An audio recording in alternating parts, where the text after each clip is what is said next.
Well, welcome back. Today's design challenge for the CS cohorts is the Pancake Flipper. In this design challenge, we are tasked with creating a program that uses an accelerometer to detect when we have flipped a pancake. Now, we've got to flip the pancake 5 times within 3 seconds for each pancake. So pancake 1 has to flip within 3 seconds, and then pancake 2, and so on until we finish all of them. We want to create an animation that shows it lying flat as well as flipping. We're going to use a 3-second timer, of course, to keep track of what's going on, like whether or not we're flipping the pancakes fast enough. And then when the pancake is flipped within 3 seconds, we'll give a reward. And if we don't get all 5, the game will end. So let's jump right in the way we have always done this. We're going to hide our simulator to give us a little bit more space. And we're going to shrink down the design challenge. We're going to jump in now and step through this, and we'll sort of talk through the process as we go.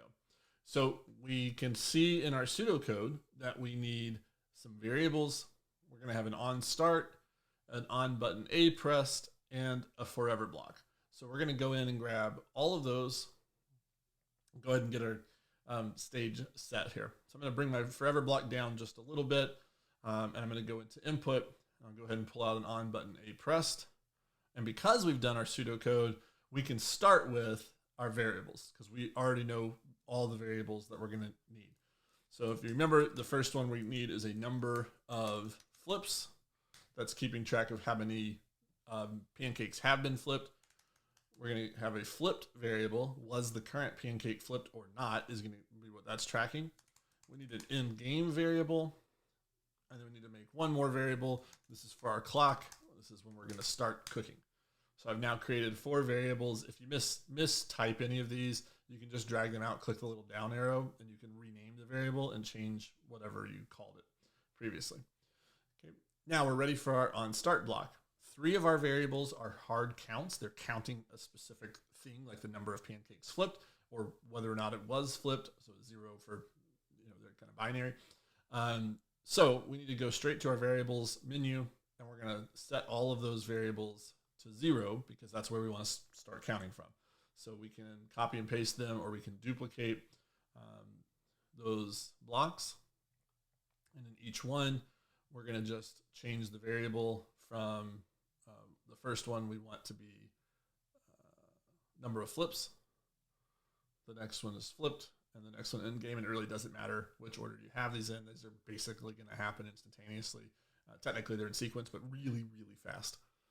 Okay, when we look at our pseudocode, we see that the forever block is really simple as well. It's essentially the exact same amount of code, just nested inside of an if statement. So we can take this code and essentially just drop it into our forever block if we use a simple if. So we're going to pull our if statement out. We're going to do a quick comparison. And all we're looking to compare is the end game was end game. So if end game is equal to 1 based on our pseudocode. And what happens if end game is equal to 1? Well, these variables just all show back up. So we're going to duplicate these, each one, and just drag them in. Remember, if the game ended, all we're doing is resetting our variables here back to 0 so that we're always starting fresh. This allows the user to be able to press the A button and essentially start over without having to worry about the variables reset properly. Okay. Now, let's look at our pseudocode. We're going to go into our A button press, which is the sort of meat and potatoes of our program here. So I'll increase the zoom just a little bit to make this easier to see on camera. So if button A is pressed, or on button A pressed, this starts the game. So the first thing we should do is show a flat pancake. That's going to be an icon that we're going to have to draw. So we'll just draw a line. We'll show LEDs here. The next thing we said we had to do, and this is where pseudocode is so valuable, we've done all of our deep thinking. So at this point, we're just going to find the blocks to match our logic. So we're going to set start cooking to the running time. So set start cooking is going to be a variable. We're going to set our start cooking variable to, and we said we're going to set that equal to the current running time. So the current running time is going to be found under input. It's under more, and we're going to get this input from the MicroBit. So we're going to pull running time ms, the milliseconds. We're going to pull running time milliseconds and drop that value into the variable start cooking. Now the next thing we said that had to happen was this while loop. So we're going to look for a while, and we're going to need to put in a couple of criteria. So we're going to be mixing a few elements from menus here. So So we're going to jump into loops. You notice a lot of times we do a repeat where it's a set number of times. I definitely want to do this exact thing 4 times. But in this case, I want to do these actions, these chunks of code, only while the conditions are met. So I'm going to say while, and I see that conditional comparison, that sort of trapezoid shape. I guess that's not a trapezoid, diamond shape on the side, while that condition is met. So I'm going to go back into logic. And I know from my pseudocode, I have 2 conditions. So I'm going to grab the AND block for comparison. So I need while one condition and another condition is met. And I'm going to look to see what those were. My first condition is the variable end game is equal to 0. And the second condition is running time is less than or equal to start cooking plus 3,000. So my first one is going to be a simple comparison of equality. So I'm going to look to see while end game is equal to 0. So I'll go into variables. I'll grab my end game block and I'll put it in here. And it's already set equal to 0. So while end game is 0. And now the next one, I'll point out, we've got running time and we're going to compare that to start cooking in 3,000. So we can go ahead and pull out our comparison. So while running time, so there's our comparison block. We'll grab our running time, which was not a variable, it's an input. So while running time, the current running time is less than, I believe our pseudocode says less than or equal. Yep. We're going to say is less than or equal to. And now we need to do math. We're going to go to math and we're going to add less than or equal to the value that's in start cooking plus we said 3,000 because that's equal to 3 seconds. So we've already seen that in our pseudocode. Running time is less than or equal to start cooking plus 3,000. So that's going to help us keep track of, are we 3 seconds past when this started or aren't we? If we're past 3 seconds, we don't meet this criteria, so we're going to get out. We're not actually going to go into the loop. That's important. How we break out of loops is a fundamental practice in computing. So we now are supposed to start our animation. So if I look here, I am going to say only if acceleration. So I just made a mistake. I don't want to drop my show LEDs in. I should always reference my pseudocode. If acceleration is on the x-axis is greater than 800, then start to show the animation. So we're going to get that coded in here. So I go into my logic. I'll say if. I need another comparison block, checking for equality. And in this case, I'm looking for acceleration. Well, that's another, you can think of it as like a fancy input. It's going to use an input value that comes from the MicroBit, from a sensor on the MicroBit. So I'm going to look to see if acceleration. So I don't see acceleration under more. I may have missed it in this previous. Oh, there it is. If acceleration here on the x-axis is anything, we'll say greater than 800. So this means we've tilted it pretty far. So if it's greater than 800, then what should happen?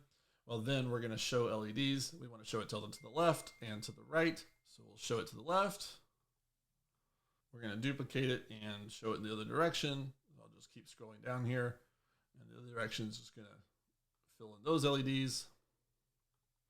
And then we'll show it flat one more time. Since we've already drawn that, we can just duplicate that block, drag it down, and drop it in place. Now, I'm going to zoom out just a little bit more so we can see more of that code. We're going to go back into our pseudocode. So we've done the animation pieces. We've shown our pancake tilted left, tilted right, and flat. Now we need to remember we've got to set our variable flipped to 1 because we just flipped a pancake. So we're going to go to variables. We're going to grab our set block. Make sure we've changed the variable to flipped. And we're going to set that now to 1, indicating, hey, we flipped a pancake. Okay, back into our pseudocode. We've done all of that. So now we're going to check to see, did we flip a pancake? Well, anytime we're checking to see if something occurred, most of the time that's an if statement. So we've got if flipped is equal to 1, then do these things. So we're going to grab another if block here. So logic, if. We can go back into logic, check for comparison. Oh, we don't need an and, just logic, sorry. Comparison for equality. That's all we're looking for. We know this from our pseudocode, if flipped is equal to 1.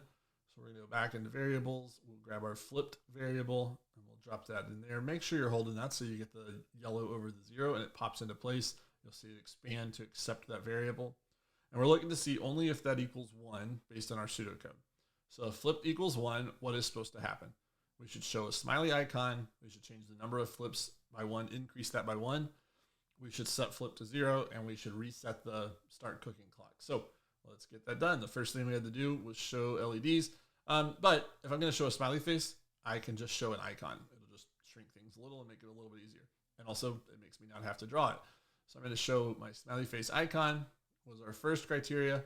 The next, or first item to do. The next thing we're going to do is change flips, number of flips by 1. So we'll go into variables. We've got this change by that allows us to increase or decrease by a specific quantity. We're going to change number of flips by 1. So this adds 1 to the total number of flips that have happened. I'll try to zoom in here so you can see that in a small version. Go back to our pseudocode. The last things we have to do, we're going to reset flip to 0, and we're going to reset our start cooking time. So we're going to just duplicate our set flipped code, drop it inside of that if statement, and we're going to set it back to 0 based on what our pseudocode told us to do. And then we've got to reset our clock, our start cooking time. So if we come up here, set start cooking time to current running time, we set in our pseudocode. Anytime we put that in, it's essentially resetting our clock. It resets the value. It doesn't actually reset the clock. The clock continues to run. Running time continues to count up, but it resets the value stored in the start cooking variable. Okay. So we've got 2 of our 4 things coded that have to happen inside of the A button action. So we've checked to see if the pancake was flipped. That's done. Now we need to check for our winning criteria. As a reminder, the winning criteria is still happening inside of the while loop. So we've got one more if statement to code. So if number of flips is greater than or equal to 5, we need to do the winning actions. So we're going to go back into logic. We'll pull this in. I'm going to duplicate the comparison block here because it's pretty close to what we want. We just need to change the variable to number of flips, change the comparison instead of equality. Let's set that greater than or equal to, and change the value to 5. It just streamlines the coding process a little bit. When that happens, what's supposed to occur? Well, we need to show winner. That's a string. We're going to show a flat pancake, and we're going to set in-game to 1. So anytime we're showing things, that's under basic. So I'm going to show string first. I don't want to say hello. I want to say winner. And then I need to show my flat pancake again. So I'm going to show LEDs. And then finally, I need to set in-game to a value. So I'm going to steal this flipped block here. And I'll switch that to end game. And that value is now 1. So I'm going to set in-game to 1. Okay, so there's our code for that. Okay, finally, outside of the while loop, but still under the on button A pressed, I need to include our last conditional. This is our losing criteria. So I'll notice if number of flips is less than 5 and in game is equal to 0, that tells me I'm going to have to use that and block in my conditional. Then I'm going to just do these 2 criteria. So to wrap things up, I'm going to go back into logic, pull out another conditional, and I want this outside of the loop. So I'm going to drop it way out here. Remember that while loop is the big green block. So I'm going to drop it outside of my while loop. I'm going to say while, back into logic. I'm going to grab my and. So I need to compare 2 things. The first one is number of flips is less than 5. So let's get that one in. That comparison is just a less than. So number of flips is a variable. And I want to make sure it's in that 0, that first comparison piece. And I want this number of flips is less than 5 for my pseudocode. The other is and end game is equal to 0.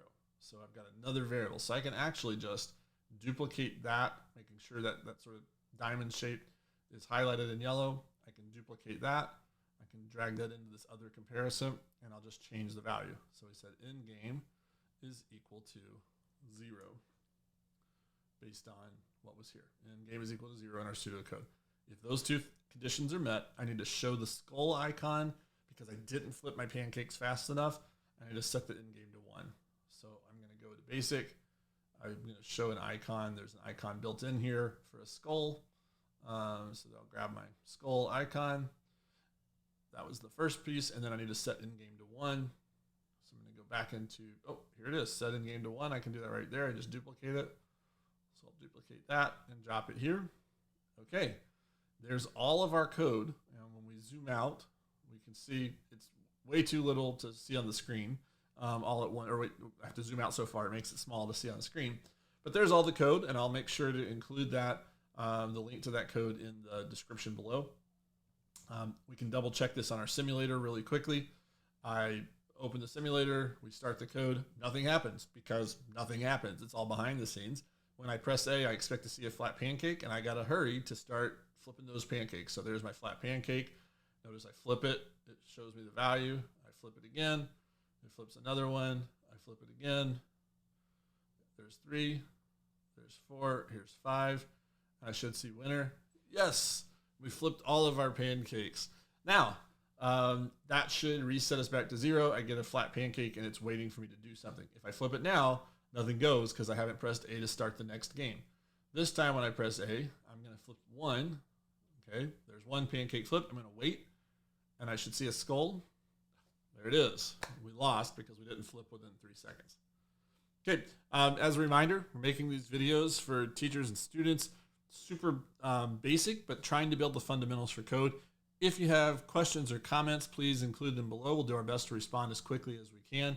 We're using MicroBit in MakeCode, and our next video series will introduce the Key Studio 37 sensor kit that we're going to use to add all kinds of extra stuff to the MicroBit. Thank you.